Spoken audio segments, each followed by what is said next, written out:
The Jets play their season finale Sunday in Miami against the Dolphins.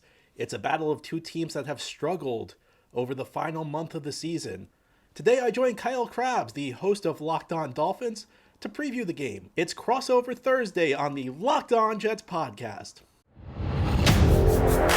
You are Locked On Jets, your daily New York Jets podcast. Part of the Locked On Podcast Network. Your team every day.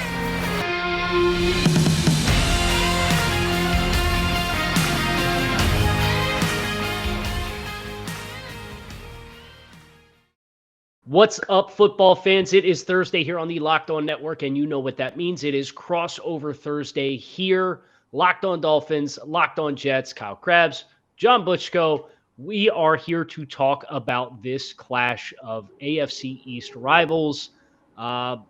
This script for both of these teams has been a little bit of a roller coaster this season, but there's certainly valuation opportunities for both teams to be had here as the Dolphins and the Jets get ready to wrap the regular season. There are some playoff implications, but no teams controlling their own destiny in this matchup. So, John, we last did this, week 5 was the first time we met up with one another, and a little bit has changed for both of these teams since that point in time. How are you doing, first of all? And when you think about Week 18 and wrapping this season up for the Jets, what's the thing that's top of mind for all the Jets fans out there? Oh, Kyle, it's great to be with you again. I'm doing great. I think I'm doing a lot better than either of these teams are right now. The Jets were officially eliminated from the playoffs last week when they lost to the Seattle Seahawks, and I don't think you can mince words. This has been a collapse at the end of the season for the New York Jets. They began this season with a 7-4 record, and they've lost 5 straight games. So there's a little bit of irony in it because before the start of the season, expectations were not very high for the Jets. So the word from the coaching staff, the word from the front office was, our goal this season is to play meaningful games in the month of December. Well, obviously their focus was explicitly to play meaningful games, not to win them, because they have not won a game since the month of December began. And through the course of the season, I think expectations changed. When we began the season, I remember, back in August, you and I were part of a show we did with Mike from Locked On Patriots and Joe from Locked On Bills. We did it like a big AFC East preview. And I think all of us agreed the Jets would probably finish last and that playoffs weren't a real expectation. But things changed once we got into the season. The Jets started 5-2. They got to 6-3. Again, they were 7-4 when the month of December began. And when you reach that point, you say, you know what, maybe things are lining up for us this year. The Jets have played 5 backup quarterbacks through the season, and that sounds, I guess, probably it'll be number 6 this weekend. And they won all 5 of those games. This is the type of setup that doesn't present itself every single year. And you worry a little bit about whether this was an inflection point for this coaching staff and this front office. Now, as always happens when you have a losing season, people want firings. People want Robert Saleh gone. Some people even want the general manager, Joe Douglas, gone. I don't think that's going to happen. I think these guys clearly have this team moving in the right direction in some capacity, but I don't know. I can't tell you that these guys are going to be around after next season. And I think that they could have bought themselves a little bit of time. I think they could have built confidence if this team had finished the season stronger. And I don't think you can discuss the failures of this Jets season without talking about the quarterback position, because the Jets are clearly going to be in the market to bring in some sort of quarterback this offseason. I don't know whether it's going to be free agency. I don't know whether it's going to be through the draft. Maybe it'll be one of the bigger names out there. Maybe they'll just bring in more of a stopgap kind of guy. But if you look at this, Kyle, the biggest reason the Jets are going to miss the playoffs is the quarterback position. This is a defense that's, even though it's not played well the last week or two, has been one of the best defenses in the NFL this season. If you look at points per drive, you look at any number of statistics, they're right up there. The Jets, however, have the worst team passer rating in the league. It began the season with Joe Flacco, and if you look at Flacco's numbers, they look impressive, but almost all the production Flacco had was in garbage time of losses, or even the game they won against Cleveland, which had garbage time itself because the Browns were in prevent, protecting a 2-score lead late in the fourth quarter. Mike White last weekend showed he's not the long-term answer. Great story, a guy who bounced between the practice squad and the active roster. I think the Jets cut him 5 times since they got him a few years back to the practice squad, and he played a couple decent games for the Jets. Played one great game against the Bears. Played a couple decent games after that, but his limitations have really begun to show up, and he showed that he's probably more of a backup than he is a starter. But of course, the number one issue with the quarterback position is Zach Wilson just hasn't developed at all. And yesterday, Robert Saleh said that Zach Wilson, needs a mental break. He needs to step away from football. Well, the Jets tried to give him a mental break at the end of November, and it did not work at all. I mean, the other thing about that, Saleh saying he needs to step away from the game of football. Maybe he needs a mental break, but he also really needs to be on the football field working, because there are lots of pretty big flaws in his game. So the Jets, if you looked at preseason expectations, I think they're around. I think the odds had them around 5.5 wins. They exceeded them, and a lot of people did not think they'd be in playoff position at the end of the season. I think if you had asked me before the start of the season what would indicate a successful season, I probably would have told you 7 wins. But sometimes the path you take to get to your destination matters just as much as the destination itself. And this has been a bad path for the Jets, because they started the season strong, and now they have all these questions at quarterback you did not want to have at the end of the season. Now, Kyle, it sounds like we're kind of in a similar-ish spot. Maybe the specifics are different, but I know the Dolphins also aren't really happy with where they're at right now. Yeah, it's fascinating, the parallels between the two teams, where the side of the ball that the head coach specializes in is considered the strength of both of these teams, right? Mike McDaniel in the offense. The defense has been a cataclysmic disaster for the Dolphins. They can't get turnovers. They've lost 60% of their starting nickel secondary from the start of the season. They didn't get Byron Jones, who's an $18 million player, at all this year. He was supposed to be ready to go by the beginning of the season after he had an Achilles procedure in the offseason. Magically disappeared for the entire year. Now Xavier Howard's not dressing. The only other game that he missed this season before last week was the first game against the Jets, and it really showed up.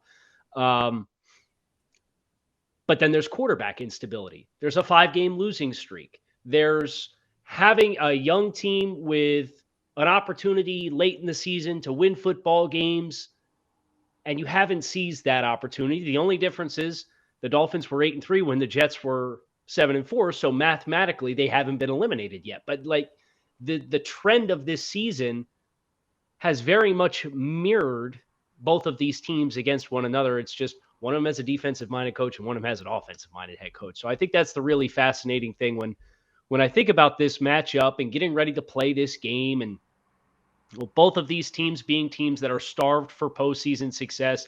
Now, obviously, Miami had a little bit of a different factor when they had posted 10 wins in 2020 and 9 wins in 2021 after starting 1-7. And you make a coaching change, and then you start 8-3, and they make a big trade at the trade deadline. So expectations for the Dolphins as compared to the foil of the expectations for the Jets coming into the season, I think, is the big stark difference between these two teams. But yet we find ourselves with one game left to play, very much in the same position. And you mentioned the Jets' success against backup quarterbacks. You are going to have another backup quarterback. And I think that is, for Miami, a really interesting storyline when you consider the last 2 years. And Tua Tagovailoa has been the starter the last 2 years, but Tua Tagovailoa has also missed significant amounts of time in each of the last 2 years. And it was Jacoby Brissett last year. And the one win he got was a win against the team that ended up getting the first overall pick, the Houston Texans. And the Dolphins turned the ball over 4 times on offense in that win in 2020. Now, if you want to give him credit for the win against the Baltimore Ravens on Thursday night, just know Tua Tagovailoa came in at halftime and pulled that game out of the fire.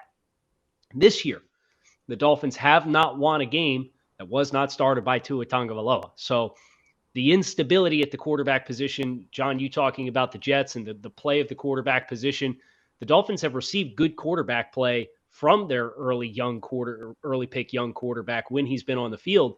But the instability of that position looms very large as one of the primary reasons, if the Dolphins miss the playoffs, why the team will miss the playoffs. And now you're starting to hear all of the same things. People want to fire general manager Chris Grier. People are considering, should we fire Mike McDaniel and go out and get Sean Payton like we were presumably interested in poking around last year?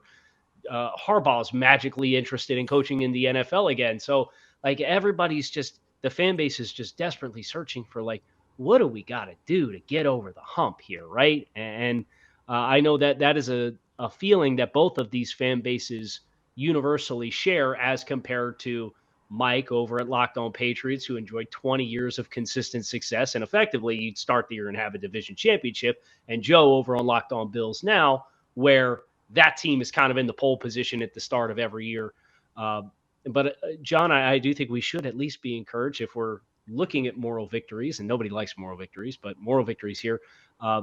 Both of these teams did beat the Buffalo Bills this year. So the strides that both of these teams took, I think a storyline for both of these teams as we go into this offseason is continuing to accelerate and close the gap and let the chips fall where they will next year. Now, of course, for Miami, we still have to figure out if they're going to play a postseason game. If they win and the Patriots lose to the Buffalo Bills, which seems as though the Bills will have plenty to play for in the midst of the questions about what ultimately will happen with the Buffalo-Cincinnati game, Buffalo will still need to win in Week 18 against the Patriots to keep their hopes of the 1 seed in the AFC playoffs alive. So the Bills will have plenty to play for. So Miami's got to come into this game with that acknowledgement of if you win, you have a very likely possibility of ultimately getting into the postseason. But as you said, both of these teams on 5-game losing streaks. Somebody's got to win a football game. And we're going to talk about the matchups and who it will be here as we get ready to switch gears. Today's Crossover Thursday is sponsored by BetOnline. BetOnline is your number one source for your sports betting info, stats, news, and analysis. Get all the latest odds and trends for every professional and amateur league that's out there, from pro football to the national championship in college football, basketball, you name it. You love sports podcasts, you can find those at BetOnline as well. They're your fastest and easiest way to get all of your sports betting information. So head to the website today or use your mobile device to learn more. BetOnline, where the game starts. So, John, let's talk about the matchups in this game and backup quarterbacks for both teams. It seems playing what's a matchup when you think about either the Jets defense against the Dolphins offense or the Dolphins offense against the Jets defense that really stands out to you as something that could be a defining matchup in this contest? I'm assuming it's going to be Skylar Thompson, Kyle. Is that correct? It'll be Skylar Thompson, the quarterback for the Dolphins? I would assume it will be Skylar Thompson. Yes, they've kind of been mum about it, but Teddy Bridgewater has not been able to participate through Thursday in practice. So safe to assume Skylar Thompson will play. So the Jets essentially will play Skylar Thompson twice this season in games against the Dolphins. And I remember that first matchup. It was a really tough spot because it's not just that they played Skylar Thompson, is that he had to come in after the first play on offense Miami ran, which meant he did not even have like the full week to prepare and work installing the game plan. I just feel like that was an impossible situation. So at least, this time he'll come in with a little bit, more preparation. But, I remember that game. It's a tough spot when you're asking somebody like that to step into the lineup when they don't really have a lot of experience. And it felt to me like the Jets pass rush, not surprisingly, it really impacted him while he was in there. So, the first place I look at is the Jets defensive line versus Skylar Thompson. This is a defense that does not blitz a whole lot.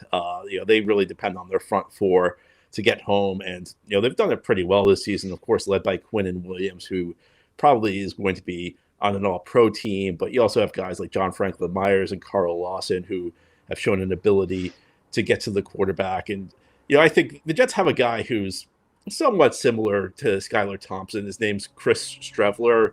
Streveler is a bit more experienced in pro football. He played in the CFL, but he was like the star of preseason for the Jets this year. He led the Jets to comeback victories in the fourth quarter in all three of their preseason games.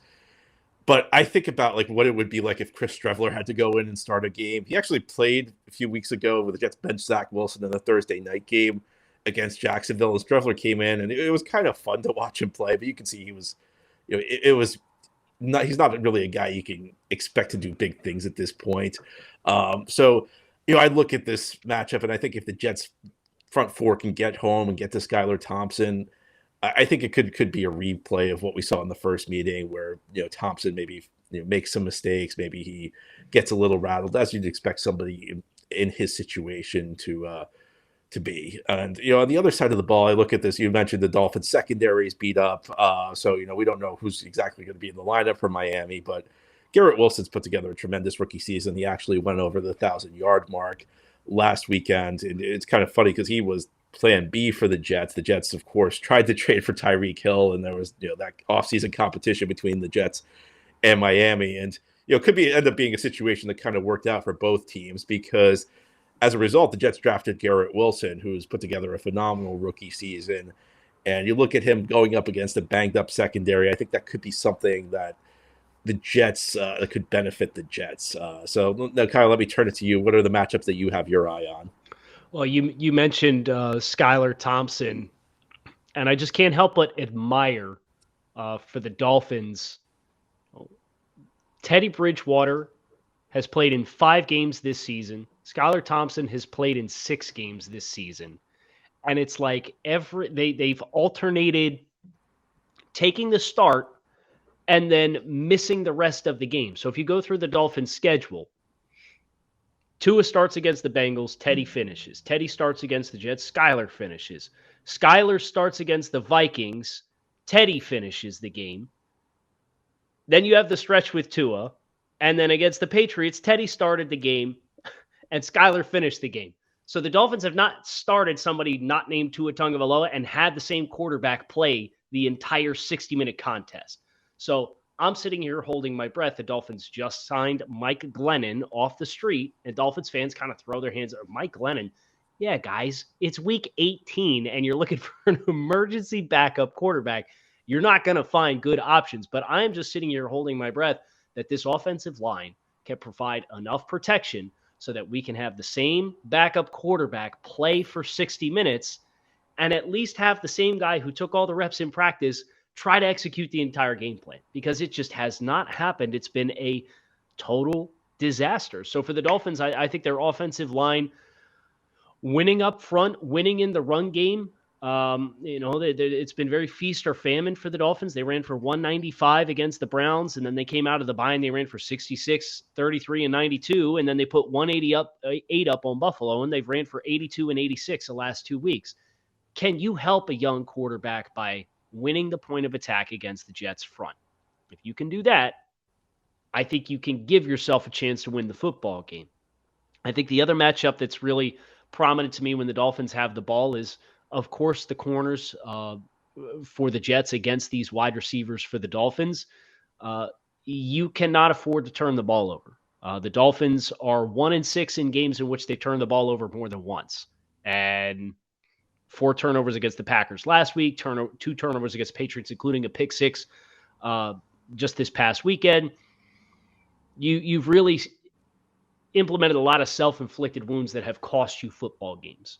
With the 7th-round pick at quarterback, I'm going to be really leery of throwing at Sauce Gardner and throwing at Reed and just trying to be mindful of don't put yourself in a position where you are going to, no matter how good those wide receivers are, have a self-inflicted wound that could turn around and blow up the game. Now, when the Jets have the ball, I would expect them to go after Keon Cross in the corner. Crossan's kind of been pressed into action.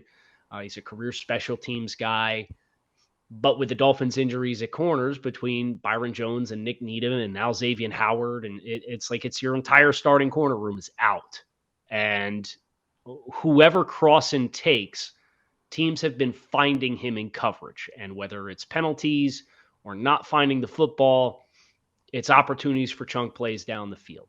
So for me, when the Jets have the ball, I'm looking for Crossan and asking myself who's lined up against him.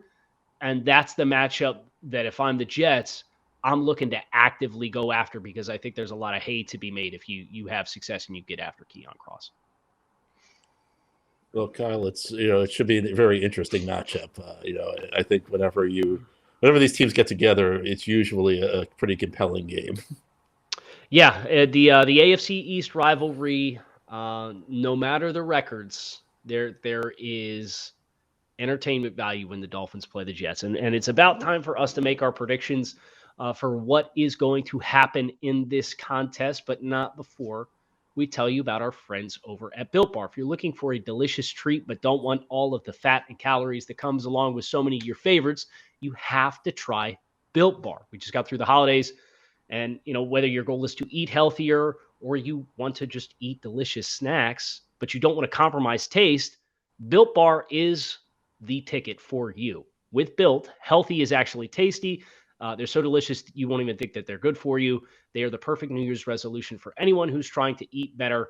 They have delicious flavors like churro, peanut butter brownie, coconut, almond, dessert flavors, fruit flavors, anything that you're looking for. I promise you they have it. So head to your nearest Walmart, walk to the pharmacy section, and grab yourself a box of Built Bars. You can get the four-bar box, or you can go to Sam's Club and get the 13-bar box of some of everyone's favorites, including brownie batter and my favorite, which is actually churros. So make sure you check out Built Bar if you are looking to eat healthier but not compromise in 2023.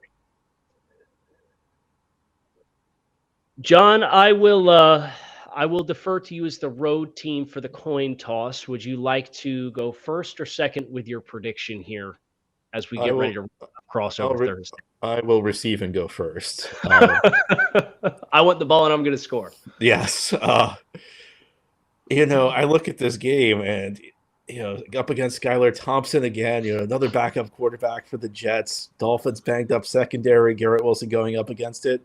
I look at this and I hate to say this with the Jets because, with the Jets, you can never be too confident. I look at this and I say, this is probably a game the Jets should win. But the problem is I have zero faith in this team right now. And I know the Dolphins have been playing badly, but last week the Jets went out to Seattle and got blown out by a team that was playing worse than them heading into that game. So even though I look at the matchups and I see a lot of things that I like for the Jets, I just can't pick them. And a lot of this is going to come down to motivation. I think sometimes we can overstate it because these guys are always playing hard. You always hear at the end of the season the team that's struggling. Well, say this about them: they're still playing hard. Well, what would you expect? These guys still are putting film on their resume for their next team. So you expect players to play hard. But I think when you get to the last game of the season, sometimes there's a little bit of a tendency to look forward to the off season. And I wonder where the motivation will be. I wonder just what the Jets' mindset is heading into this game after being eliminated, playing so poorly. I can't imagine the confidence level is very high. So I know even though the Dolphins are also playing really badly, I just have a bad feeling about this one for the Jets. I think, it could be a pretty low-scoring game. I'm going to go Dolphins 17, Jets 13. Yeah, I think that is the big divider for me. Is Miami playing for their playoff lives. They've been close. They've had the opportunity. I mean, you look at these games, 49ers, they're driving with a chance in the fourth quarter to take the lead with about 5 minutes left. They turned the ball over on downs on a ball that was called a completed catch that was turned over. The Chargers, dumpster fire of a game, but at the end, you still was a one-score loss. Buffalo kicked the game-winning field goal to break a tie on the last play of possession. Green Bay, you led. You gave up 16 unanswered points, but you had the ball and a chance to go down and win in the fourth quarter. And then the Patriots, you ended up losing 23-21 and threw a pick six to give the Patriots 7 points. They've been close. Is this the week? You're at home. You obviously got 40 points hung on you by this Jets team the last time you played them. The Dolphins should not take this team lightly with them being on a 5-game losing streak. This is the game for me that Mike McDaniel, go ahead and show your offensive genius. You got a third-string quarterback. I'm looking at what the San Francisco 49ers are doing with Brock Purdy as a 7th-round pick, and they haven't lost since they played the Dolphins. So with the playoffs on the line and that motivating factor, the Jets now another road game. I think there's enough here for me to fall in line with you. But like you said, John, my confidence level that the Dolphins are going to show up and actually take care of business is an absolute zero because they have found ways to lose every single game. And I just went through all 5 games. They were all winnable games, and they found ways to lose them all. So that for me is the big mystery. I will put the homer hat here on to end the season and say that the Dolphins win a 17-16 absolute nail biter, but the confidence points on this one are low that the Dolphins will ultimately take care of business. But John, it was great catching up with you. Look forward to catching up with you again throughout the course of the off season, and appreciate your insight as always. Absolutely, Kyle. And maybe next year we'll do a game preview where we're feeling a little bit better about these teams than we are right now. Anyway, to all of you out there, thank you so much for listening or watching. If you're checking these shows out on YouTube, I host Locked On Jets. Kyle hosts Locked On Dolphins. These shows are part of the Locked On Podcast Network, and our motto is your team every day. We have new episodes each day throughout the week, Monday through Friday, and we're going to continue through the offseason, even though the season's ending for the Jets on Sunday, and it could be ending for the Dolphins on Sunday, although I'm sure Dolphins fans out there are hoping for a playoff game. We'll be with you through the offseason, through free agency, through the draft. So be sure to check it out. Subscribe where podcasts are found. Hit the notification bell if you're watching on YouTube so that you'll never miss an episode. Please give these shows 5-star reviews, thumbs up if you're watching on YouTube. And check our shows out tomorrow because Kyle will be back on Locked On Dolphins and I'll be back on Locked On Jets previewing this regular season finale. Until then, take care, everybody.